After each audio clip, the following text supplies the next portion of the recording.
Imagine, if you would, a group of extremists that traveled around the country, killing, executing, and slaughtering people for the next 4 years.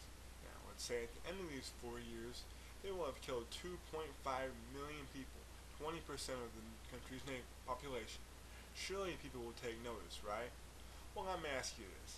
How many of you know about the Cambodian genocide that occurred between 1975 and 1979 that did wipe out half that country's population?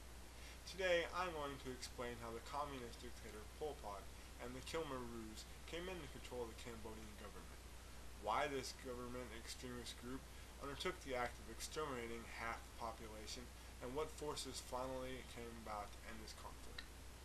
Now, during the years 1965 and 1967, Cambodia was surrounded by a massive war going on in the neighboring country of Vietnam, and Cambodia itself was in the midst of a great civil war.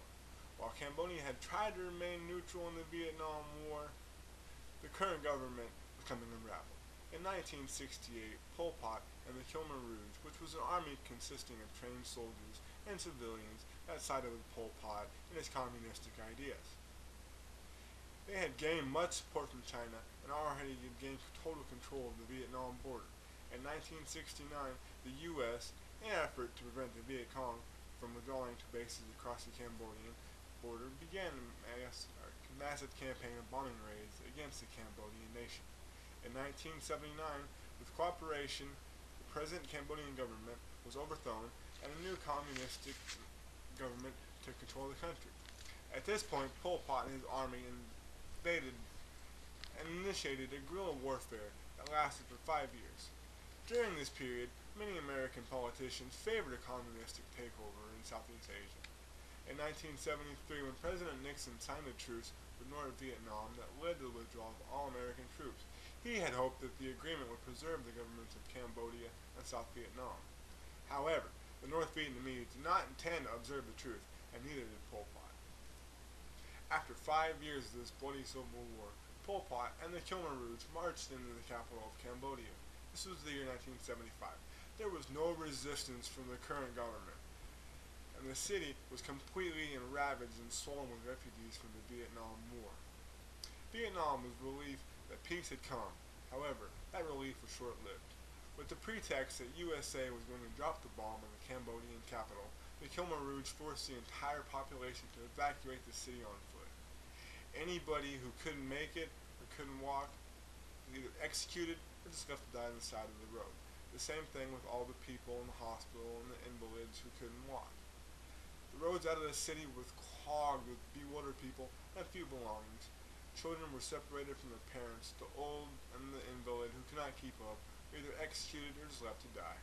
The same thing happened throughout all the cities, towns, and villages. The whole country was effectively turned into a giant war zone. Pol Pot envisioned a dream that he called Year Zero. Now, what Year Zero was Pol Pot's idea of a utopian society. However, in order to reach this perfect society, peasants would have to live at a very meager level.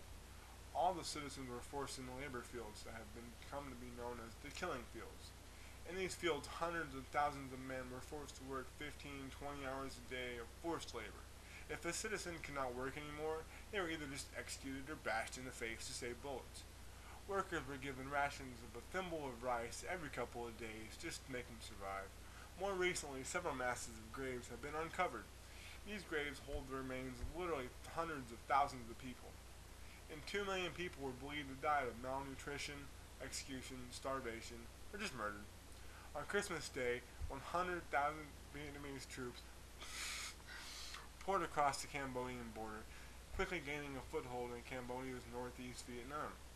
The Vietnamese intended to create a secure buffer zone between Vietnam and the Khmer Rouge forces. However, the military encroachment went so well that Vietnam quickly realized that they could just seize the capital of Cambodia and dispatch the current communists in just a matter of weeks. By January, 2 weeks after the initial attack, Vietnamese forces occupied the capital and forced the Khmer Rouge to flee into the wilderness. Pol Pot himself escaped in a helicopter. As dust finally settled, Vietnam established a new Cambodian government known as the People's Republic. Hundreds of thousands of Cambodian families began a long march back to their homes and villages in hopes of finding relatives. In many cases, they returned to find nothing left of their former lives. No homes, no possessions, no tragedies, no relatives, no nothing. Pol Pot and the Khmer Rouge came hauntingly close to succeeding in a radical attempt to erase all memories of old Cambodia. Now, many of the Vietnamese forces who occupied Cambodia were already hardened by the brutalities of the Vietnam War, but they were shocked to discover and learn the legacy of the Khmer Rouge. Throughout the countryside, Cambodia was pockmarked by the sunken depressions of dirt, as if hell itself had just reached up and sucked in pockets of earth in hopes of devouring the world. As the world soon discovered, the depressions were indeed the stuff that hell is made of. As for each pockmark smashed a sort of graves that were literally hundreds and thousands of Cambodians slaughtered by Pol Pot and his own countrymen. In conclusion, I would like to review my main points.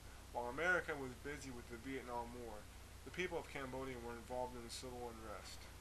A man named Pol Pot came into power, and he decided to seek out a utopian society. In doing so, he forced the people of Cambodia into slave labor. Those that could or would not work were either murdered and placed into mass graves. Vietnam, afraid of Pol Pot and his offense, sought to set up a buffer zone. While doing this, they sensed that they could quickly take control of the country. Within 2 weeks, they had completely established control, and even though they did not capture Pol Pot, they did establish a new government. This is a very important and seldom heard lesson in history. How could a person rise to such power in an unstable society and commit an unknown number of atrocities? We should be ever vigilant and never let this atrocity happen again.